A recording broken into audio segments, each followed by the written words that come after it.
The transport shuttle descended through Earth's atmosphere, cutting through white clouds before revealing the mountain range below. Inside, 5 alien cadets pressed against the viewports, their various appendages and sensory organs taking in the primitive world beneath them. Cadet Crix adjusted his breathing apparatus and flexed his 4 tentacle-like limbs. His homeworld of Veloth had gravity less than half of Earth's, and everything here felt heavy already. Even standing in the shuttle made his muscles work harder than normal. Still, he had trained for this. The Galactic Coalition's first integrated military academy was an honor to attend, even if it was on this backwater planet. Beside him, Cadet Thane stood with arms crossed, his thick gray skin and powerful build making him look like a walking boulder. His species came from a heavy world, where gravity was much stronger than Earth's. He had already announced to everyone that this training would be easy for him. 1.0 gravity, he had said with a laugh. My infant offspring train in harder conditions. Cadet Yera occupied a specialized seat filled with moisture, her amphibious body requiring constant hydration. Her large eyes blinked slowly as she studied the terrain below. The mountains looked dry and hostile to her water-adapted physiology. Cadet Voss, wrapped in his environmental suit that provided the methane atmosphere his species required, made a clicking sound that his translator rendered as amusement. The final cadet, an insectoid named Reln, vibrated his wings in anticipation. The shuttle landed on a concrete pad surrounded by simple buildings made of stone and wood. No anti-gravity generators, no energy shields, no automated defense systems visible anywhere. The architecture looked like something from a museum. Captain Lee Doyen stood waiting on the landing pad, hands clasped behind his back. He wore a simple gray uniform with minimal decoration, despite the rank insignia indicating he was their primary instructor. He was average height for a human, with dark hair cut very short and eyes that seemed to take in everything without judgment. Beside him stood Lieutenant Park Minseo, a female human with similar bearing and the same watchful expression. The cadets disembarked, each adjusting to the planet's gravity and air composition in their own way. Crix felt like he was moving through thick syrup. Every step required conscious effort. Thane strode forward confidently, pleased that he barely noticed the difference. Yera's suit injected extra moisture to compensate for the dry mountain air. "Welcome to the Terran Military Academy," Captain Lee said, his voice calm and level. "I am Captain Lee Doyun. This is Lieutenant Park Minseo. For the next 6 months, we will be your instructors in ground combat, survival, and tactical operations." "Ground combat?" Crix whispered to Thane. "Do humans still fight on the ground? Most civilized species use orbital platforms and drone warfare." Thane shrugged, clearly unimpressed. "Primitive species cling to primitive methods." If Captain Lee heard the comment, he gave no sign. "Follow me to the orientation hall. Your quarters have been prepared according to each species' environmental requirements. You will have 2 hours to settle in before the first briefing." The group followed the 2 humans through the compound. Everything was built low and solid, designed to withstand weather rather than demonstrate technological advancement. Other human soldiers moved through the area with purpose, each one carrying equipment or engaged in various tasks. None of them used hover platforms or transportation devices. They simply walked everywhere. "This facility was built in the Rocky Mountains," Lieutenant Park explained as they walked. "Elevation is approximately 2,000 meters above sea level. You may notice the air is thinner here than at sea level. Your bodies will adapt within a few days." Yera was already breathing harder, her gills working overtime to extract oxygen from air that seemed inadequate. Crix noticed that the humans showed no signs of exertion at all, despite maintaining a pace that was making him struggle. The orientation hall was a large room with simple chairs arranged in rows. A holographic projector sat at the front, at least indicating some level of technology. The cadets took their seats, various limbs and body configurations finding awkward accommodations in furniture clearly designed for human proportions. Captain Lee activated the projector, showing images of the surrounding terrain. This academy focuses on skills that technology cannot replace: physical endurance, mental resilience, adaptability to changing conditions, and small unit tactics. While the coalition military relies heavily on technology, we believe a soldier's greatest weapon is here. He tapped his head. And here. He placed a hand over his heart. The next hours were filled with briefings about safety protocols, communication systems, and schedule expectations. The cadets learned they would wake at 0500 hours, train until 1200 hours, break for midday meal, then continue training until 1800 hours. 6 days per week, with 1 rest day. That is 14 hours of waking activity, Voss said through his translator, clearly confused. Most species require more rest cycles. You will adapt, Lieutenant Park said simply. Humans evolved with a 24-hour day cycle. Our training reflects this natural rhythm. When the briefing ended, Captain Lee led them through equipment distribution. Each cadet received a backpack, sleeping system, water containers, and various other items. When Crix tried to lift his pack, he nearly toppled backward. The weight was enormous. "How heavy is this?" he demanded, his tentacles straining. 25 kilograms, Captain Lee replied. "Standard light load for human soldiers. Your species load has been adjusted to equivalent body mass ratio." "This is not light," Crix protested. "You will become stronger," the captain said, and Crix could not tell if it was encouragement or simply a statement of fact. That evening, the cadets gathered in the common area, exhausted from simply existing on this heavy, oxygen-poor world. They had not even begun real training yet. "I heard human military history is filled with unusual tactics," Rellan said, his antennae twitching. "They once defeated superior forces through sheer stubbornness." "Stubbornness is not a military strategy," Thane said dismissively. "Tomorrow we will show these humans what real warriors can do." Through the window they could see Captain Lee and Lieutenant Park outside, running laps around the compound as the sun set. Neither one looked tired. They moved with easy, rhythmic grace that suggested they could continue indefinitely. Crix watched them and felt something unfamiliar stir in his mind. It might have been respect. It might have been concern. He was not sure which. "Tomorrow will be interesting," he said quietly. None of them knew how right he was. The alarm sounded at exactly 0500 hours, a harsh electronic tone that dragged the alien cadets from their sleep cycles. Crix had only been asleep for 4 hours by his species' standards. His body felt sluggish and unresponsive as he dragged himself from the sleeping pod. Around the dormitory, similar sounds of distress echoed from the other cadets. "This is inhumane," Voss complained through his suit's translator, his methane-filled chamber clouded with condensation. 5 hours of sleep is not sufficient recovery time?" Thane stretched his massive frame, trying to appear unaffected, though even he looked tired. "Warriors endure discomfort. This is nothing." They gathered in the dining facility, where human soldiers were already eating breakfast with practiced efficiency. The food provided for the aliens had been specially prepared according to each species' dietary requirements, but Crix noticed the portions seemed smaller than he was used to. Captain Lee entered the dining hall, looking exactly as fresh and alert as he had the previous evening. He wore the same simple combat uniform, and on his back was a large pack that bulged with equipment. Lieutenant Park followed, similarly equipped. "Good morning," Captain Lee said, his voice carrying easily across the room. "I hope you all slept well. Today we begin physical conditioning. We will be doing a light hike through the surrounding terrain to familiarize you with the environment." Crix exchanged glances with the other cadets. "Hiking?"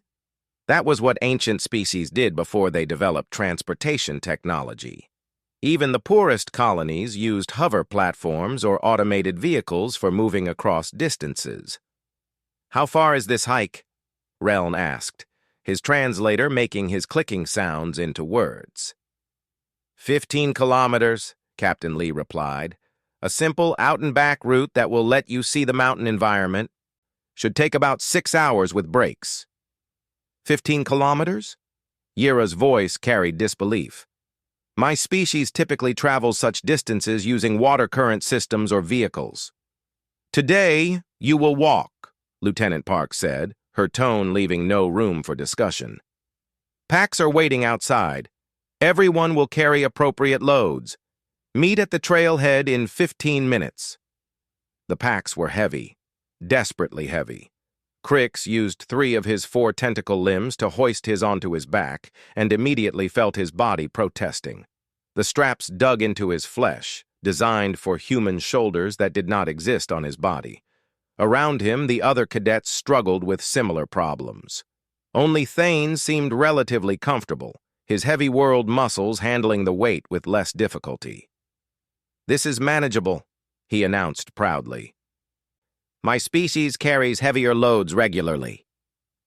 Captain Lee checked each cadet's pack, adjusting straps and distribution. His own pack looked twice as heavy as theirs, yet he moved as if wearing nothing at all. "The trail begins here," he said, pointing to a dirt path leading into the forest. "We maintain a steady pace. No stopping except at designated checkpoints. Stay in formation. If you experience medical emergency, alert us immediately." They started walking. For the first few minutes, it seemed easy enough. The trail was relatively flat, winding through trees that blocked the early morning sun. Crix found a rhythm, his tentacles working in coordination to propel him forward. Thane set a fast pace at the front of the group, determined to prove his species' superiority. But the weight never stopped pressing down. With each step, Crix felt gravity pulling at his pack, at his body, at everything. On Veloth, he could have bounded along for hours. Here, each movement required conscious effort.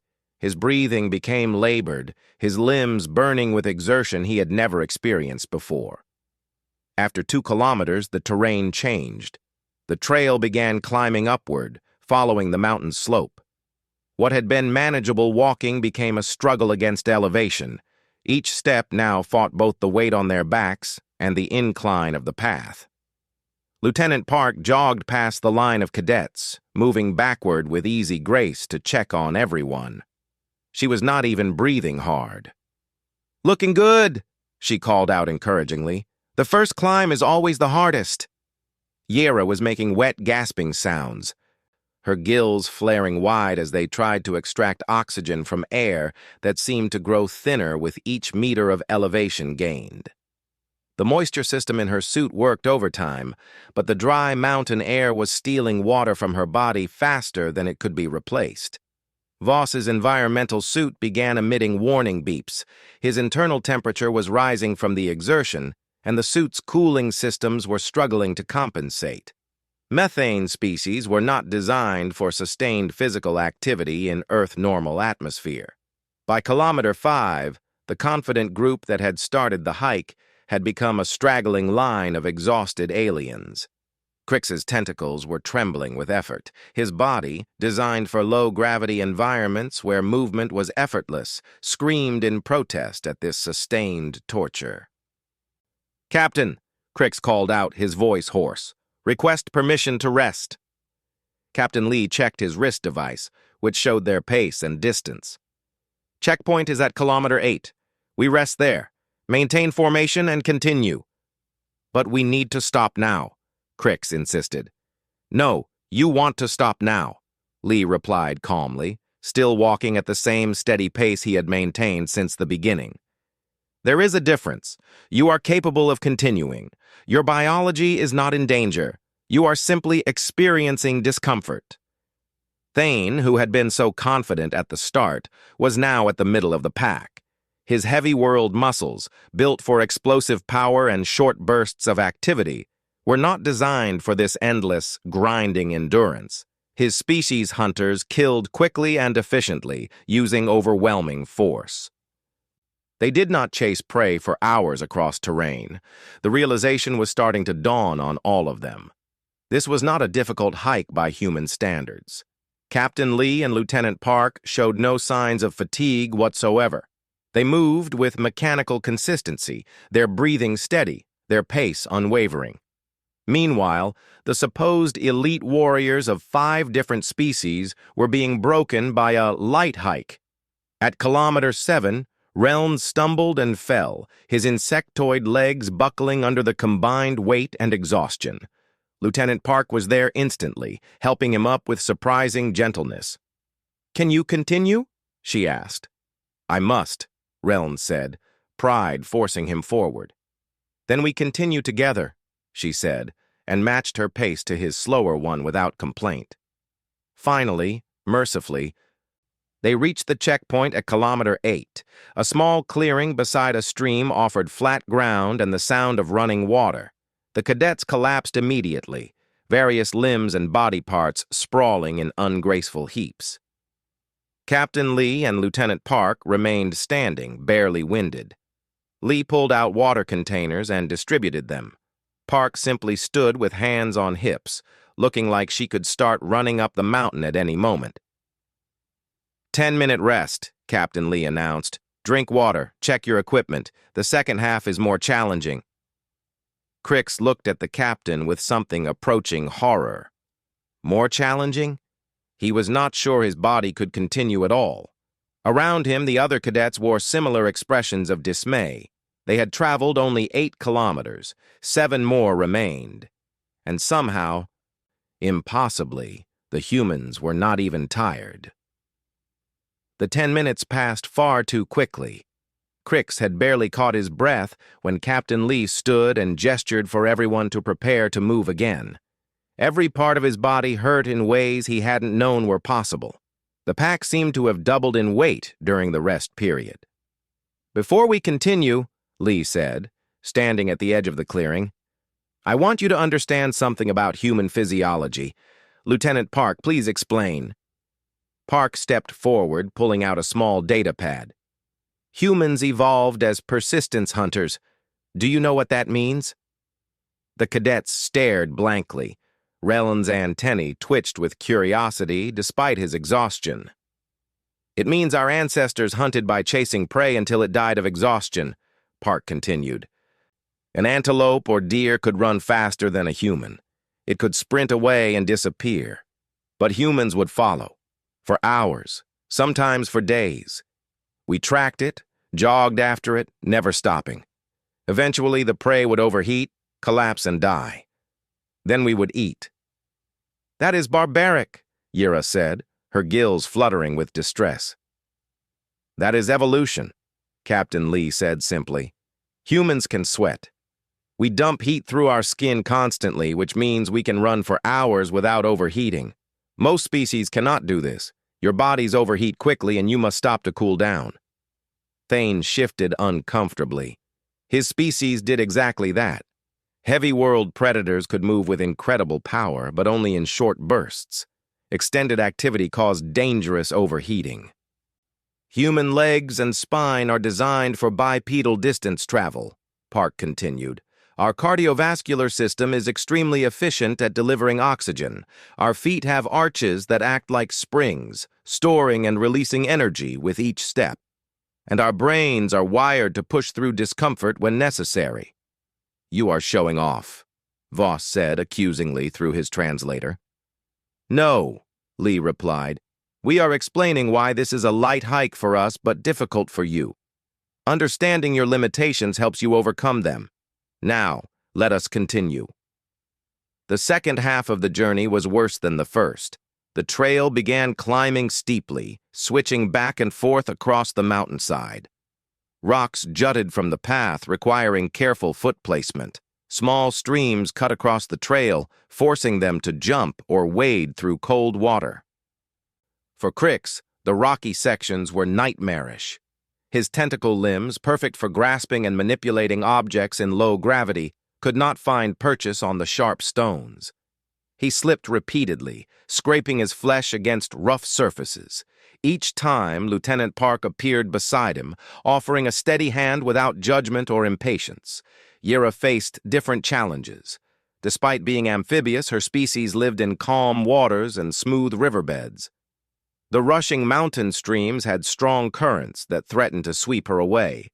She needed help crossing each one, which damaged her pride almost as much as her body. Voss's suit began showing more serious warnings. A seal had cracked slightly, allowing Earth's oxygen-nitrogen atmosphere to contaminate his methane environment. Park stopped to repair it with a patch kit, working quickly and efficiently while the group waited. "How can you do this?" Voss asked her, his translator making his exhaustion evident. "You are not even breathing hard." "Practice," Park said simply. "I have been hiking since I was a child. My body knows how to do this efficiently. Yours will learn too, given time." At kilometer 12, disaster struck.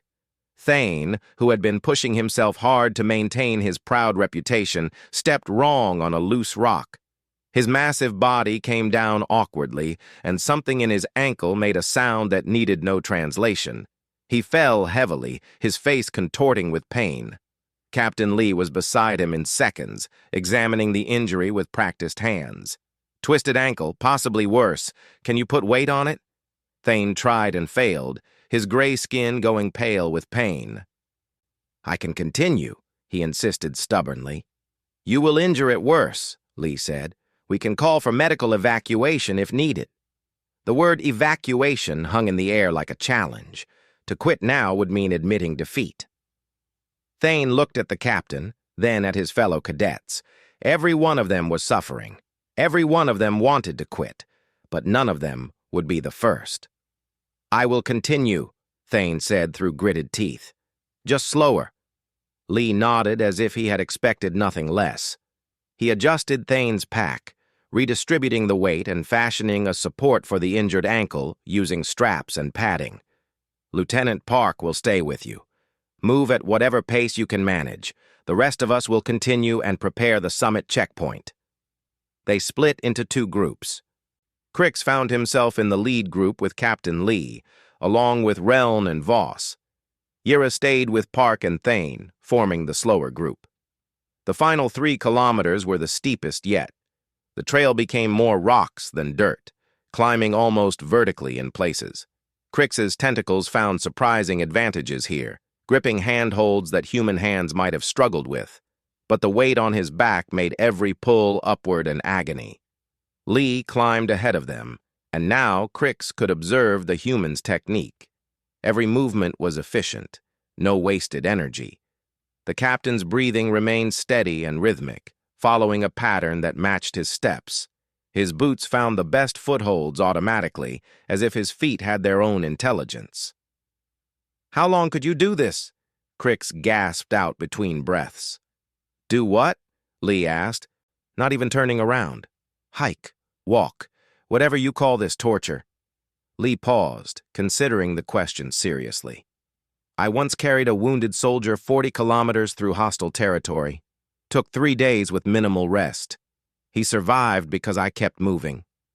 3 days? Crix could barely imagine it. "Humans have crossed entire continents on foot," Lee continued, resuming his steady climb. "Before we had vehicles, walking was how we explored our world. Some humans still do ultra-marathons for recreation, 100 kilometers or more, just running for the challenge of it." "That is insane," Relm clicked weakly.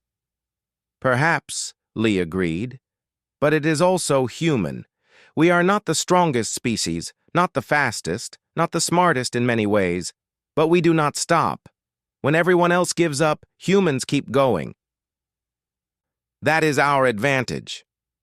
They reached the summit as the sun approached its highest point. The mountaintop offered a flat area with panoramic views of the surrounding ranges. Crix collapsed immediately, his tentacles unable to support his weight any longer. Voss sat heavily, his suit venting excess heat in visible waves. Reln simply lay on his back, his wings spread flat. Captain Lee set down his pack, pulled out water and food supplies, and began preparing the checkpoint. He moved with the same steady energy he had shown at the beginning, as if the climb had cost him nothing. 20 minutes later, Lieutenant Park appeared over the ridge, supporting Thane on one side, while Yira struggled up on the other. They all collapsed when they reached the flat area. 30-minute rest, Lee announced. You have earned it. Crix looked out at the view. Mountain ranges stretched in every direction, their peaks covered in snow that glinted in the sunlight. It was beautiful in a harsh, unforgiving way that seemed very human. They were only halfway through the hike. They still had to go back down. Captain Lee distributed food packets while the cadets recovered on the summit. The items were simple dried meats, nuts, dried fruits, and blocks of something called chocolate. Crix examined his ration with tired curiosity. These are very dense in calories, he observed, checking the nutrition information printed on the package. One of these packs contains enough energy for 3 meals by my species standards. Humans need a lot of energy, Lieutenant Park said, sitting cross-legged on a flat rock. She was eating her own rations with steady efficiency. Endurance activity burns calories quickly.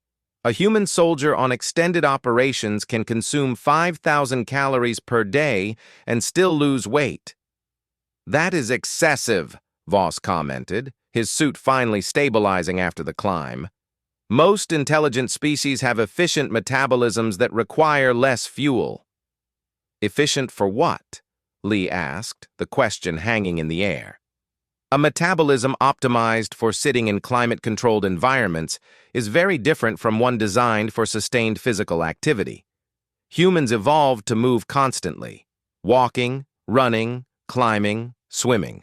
Our bodies expect activity and suffer without it. Thane sat with his injured ankle elevated, looking out at the mountain ranges. His pride had taken as much damage as his body.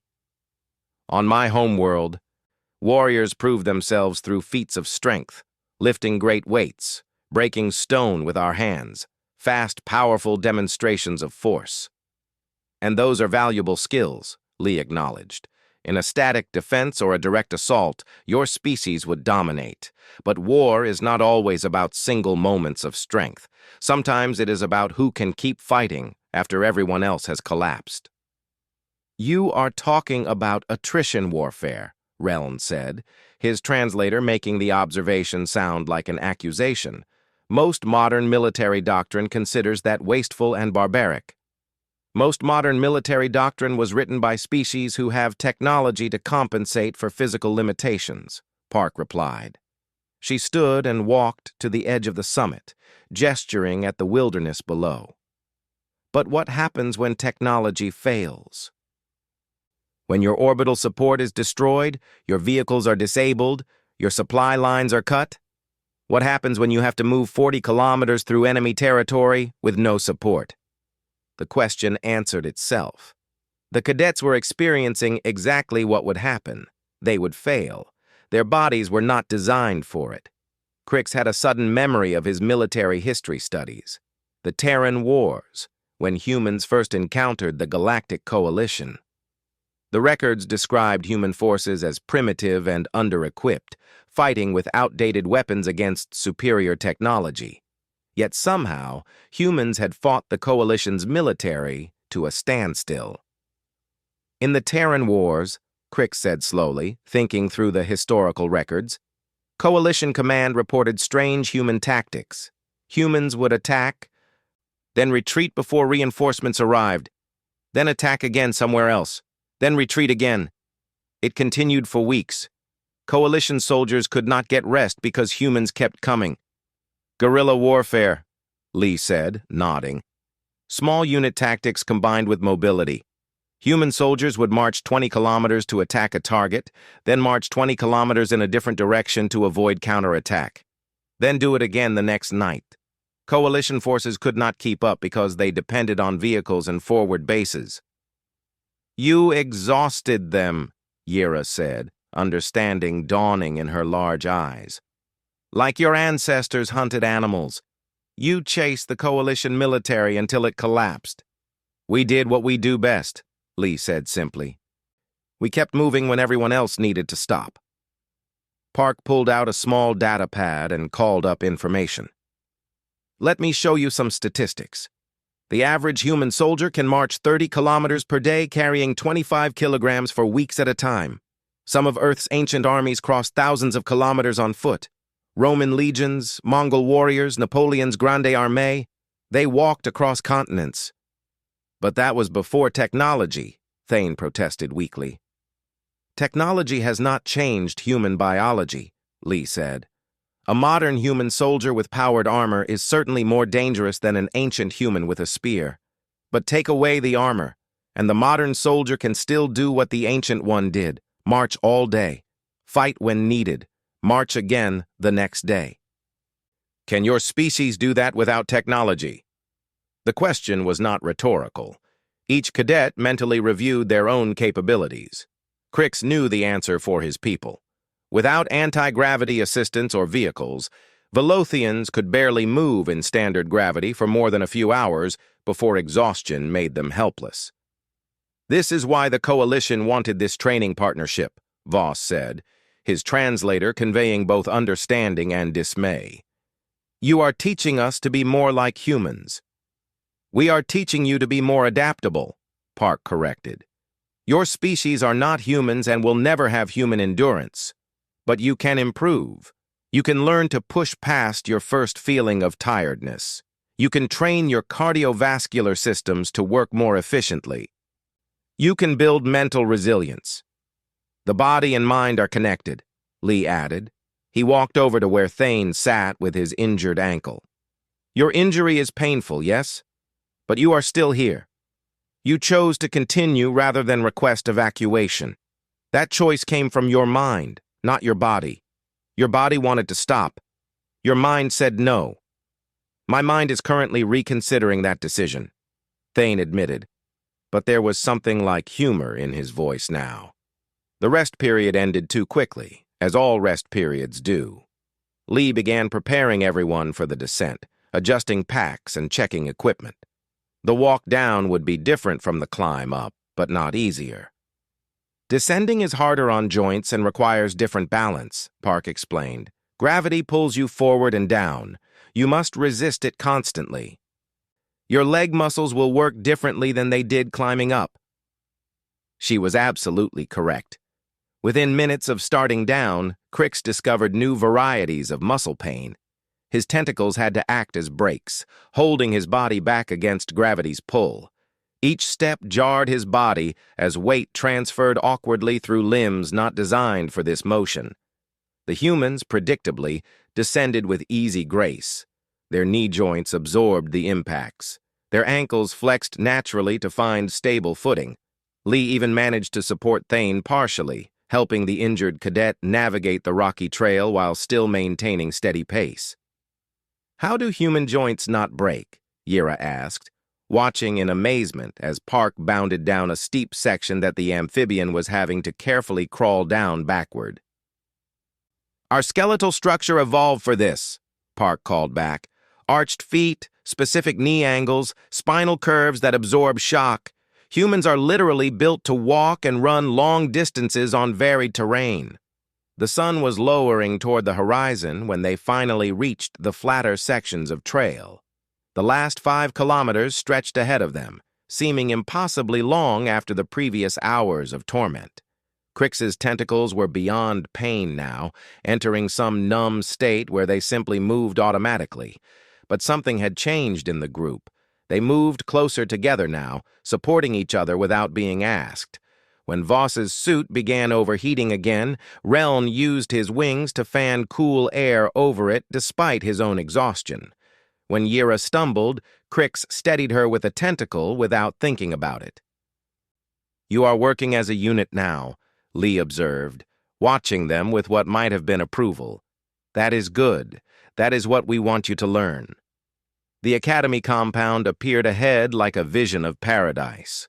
Lights were coming on as evening approached. The smell of food drifted from the dining facility. Other human soldiers moved about their duties, glancing at the returning group with knowing expressions. They crossed the final 100 meters and entered the compound at 1900 hours, 14 hours after beginning the hike, 30 kilometers total distance covered. The alien cadets looked like survivors of a disaster, various limbs and appendages hanging limp with exhaustion. Captain Lee and Lieutenant Park looked exactly as fresh as they had at the beginning. The dining facility was warm and well lit, a stark contrast to the cold mountain trail they had just survived. Other human soldiers applauded as the alien cadets limped inside, their various sounds and gestures conveying respect across species barriers. "Not bad for your first light hike," one soldier called out, and several others laughed in a way that was not quite mocking but not quite kind either. Crix collapsed into a chair specially modified for his body type and simply sat there, too exhausted to even pursue food. Around him, the other cadets were in similar states of complete depletion. Only the humans moved with energy, getting food and water, talking casually as if they had spent the day doing paperwork instead of hiking 30 kilometers through mountains. Captain Lee approached their table carrying a tray loaded with various foods, suitable for each species. He set it down and began distributing portions with the same steady efficiency he showed in everything. "Eat," he said simply. "Your bodies need fuel to recover. Tomorrow will be another training day." "Tomorrow?" Voss's translator conveyed pure horror. "We must do this again tomorrow?" "No," Lee said, and relief flooded through the group. "Tomorrow is classroom instruction and equipment maintenance. The next hike is in 3 days." The relief evaporated instantly. 3 days was not nearly enough time to recover from this ordeal. Crix looked at his food, trying to summon the energy to eat. His tentacles trembled as they lifted utensils. Lieutenant Park sat down with them, her own tray filled with portions that would have fed 2 of Crix's people. "I know today was hard," she said, her voice more gentle than it had been on the trail. "I know your bodies hurt in ways you did not know were possible. But I want you to understand something important." She paused, making sure she had everyone's attention. Even exhausted, the cadets listened. "What you did today was exceptional," Park continued. 15 kilometers up a mountain and 15 kilometers back down, in terrain you have never experienced, in gravity that is not natural for most of you, carrying weight you are not used to. And every single one of you finished. You did not quit. That matters more than how fast you did it or how much you struggled." "But you were not struggling," Thane said, his voice bitter despite the kindness in Park's words. "You and the captain moved like it was nothing. We are supposed to be elite warriors from our respective species, and a simple hike broke us." "It was not a simple hike," Lee said, joining them at the table. "It was simple for us because we have trained our entire lives for this. But for you, that was one of the hardest physical challenges you have ever faced, and you faced it. That is what being a warrior means." He pulled out his data pad and showed them statistics from the day's trek. Heart rates, oxygen consumption, energy expenditure. The numbers were shocking. Each of the alien cadets had pushed into physiological danger zones multiple times. "Your bodies were telling you to stop," Lee explained. "They were sending panic signals, pain signals, warning signals. But you kept moving anyway. That is not physical strength. That is mental strength. That is what we are teaching you here." Rellen's antennae drooped with exhaustion. But he clicked a question. "Why does the Galactic Coalition need this? We have technology. We have weapons that can destroy planets. Why do we need to learn to walk up mountains?" "Because technology fails," Park said firmly. "Ships malfunction, weapons break, communication is lost. When everything else is gone, you still have your body and your mind. If those are strong enough, you can survive. You can complete the mission. You can save lives." She gestured at Captain Lee. "The captain once carried a wounded soldier 40 kilometers through hostile territory. The soldier's name was Sergeant Kim Taeyong. His vehicle had been destroyed, his legs were broken, and enemy forces controlled the area. No orbital support was available. No extraction was possible. So Captain Lee put the sergeant on his back and walked for 3 days through enemy terrain until they reached friendly lines. Lee looked uncomfortable with the attention. Any soldier would have done the same. That is the thing, Park said, looking at each of the alien cadets in turn. Any human soldier would have done the same because we train for it. We prepare for the worst situations. We make our bodies and minds strong enough to do the impossible when necessary. That is what you are learning here. Crix ate slowly, his mind working through implications. His species had always relied on technology and intelligence. Physical challenges were solved with tools, not endurance. But what Park was describing was a different philosophy entirely. A philosophy that said the individual body and mind were the most important tools. On Veloth, Crix said quietly, we have a saying. The intelligent being adapts the environment to suit himself, but I am beginning to think humans have a different saying. We do, Lee said. The strong being adapts himself to suit the environment. Both approaches have value. But in war, in crisis, in survival situations, the second approach often matters more. The meal continued with slowly growing conversation. The cadets asked questions about human training, human history, human capabilities. Lee and Park answered patiently, neither boasting nor diminishing the truth. How long until we can do what you do? Yira asked, her voice carrying genuine curiosity now instead of resentment. You will never do exactly what we do, Lee said honestly. Your biology is different. But in 6 months, you will be able to do things you currently think are impossible. You will hike 20 kilometers and feel tired instead of destroyed. You will carry heavier packs. You will move faster. Your bodies will adapt because bodies are designed to adapt. That is how evolution works. And your minds will be stronger, Park added. Today, you learned that being tired does not mean being finished. That pain does not equal damage. That you can continue when you think you cannot. Those are lessons worth more than any weapon. The meal ended, and the cadets began moving toward their quarters, walking with the careful steps of people who had discovered new limits. As they left, Crix saw Captain Lee and Lieutenant Park heading toward the door leading outside. Where are you going? He asked, already suspecting the answer. Evening training run, Park said cheerfully. Just a light 5 kilometers to cool down from the day. You are joking, Crix said weakly. No joke, Lee replied, and there might have been the smallest hint of a smile. Human soldiers train twice per day, morning and evening. The body responds best to consistent stimulus.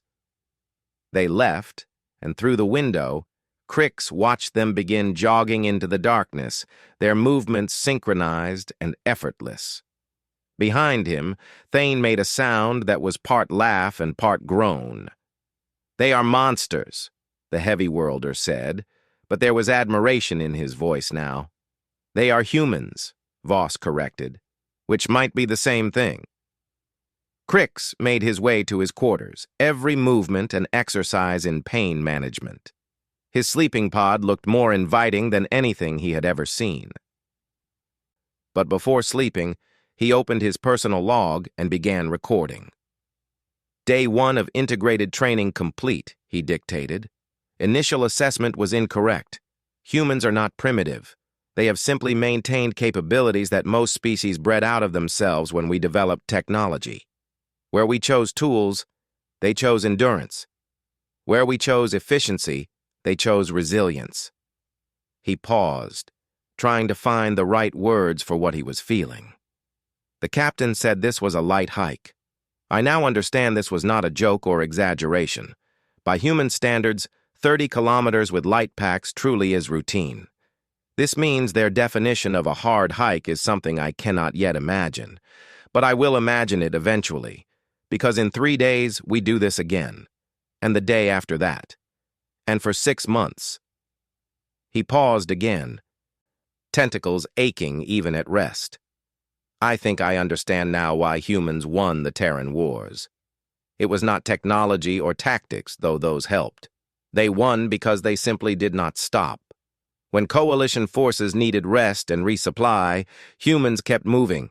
When any rational being would have surrendered, humans kept fighting. They are persistence hunters applied to warfare.